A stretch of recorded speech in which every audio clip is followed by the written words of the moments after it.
बघा आपण असा प्रश्न घेतला होता आधी पण, घड्याळात जर 2 वाजले असतील तर आरशात किती वाजलेले दिसतील, 8 वाजले असतील तर आरशात किती वाजलेले दिसतील.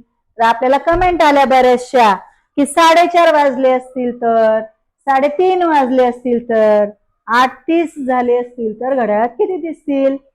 तोच फॉर्म्युला आपल्याला इथं पण वापरायचा आहे. आपण त्यावेळेस काय केलं होतं, कशातून वजा केले होते, 12तून ते अंक वजा केले होते. मग आता 4:30 पण आपल्याला 12तूनच वजा करायचे, काहीच अवघड नाहीये.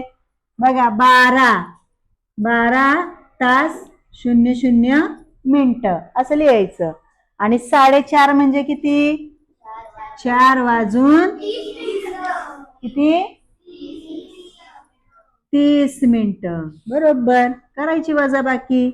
आता इथं 00 30 वजा करायचे, आपल्याला काय करायला लागतील, 1 तास कमी करायचा आणि त्याची मिनिटं करायची. एका तासात किती मिनिटं असतात, 60 मिनिटं. बरोबर, हे काढून टाकायचे. आणि इथला 1 इकडं गेला, इथं किती राहिले,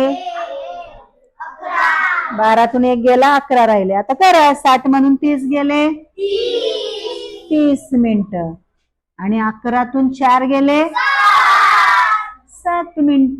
7 तास, 7 वाजून 30 मिनिटं. कसं आलं उत्तर, 7:30. जेव्हा घड्याळामध्ये 4:30 वाजलेले असतील तेव्हा आरशामध्ये आपल्याला किती वाजले दिसतील, आहे का नाही सोपं. प्रत्येक वेळेला 12तून तुम्ही वजा केले की तुम्हाला उत्तर मिळणार, म्हणजे मिळणारच. कळतंय. ओके, चलो.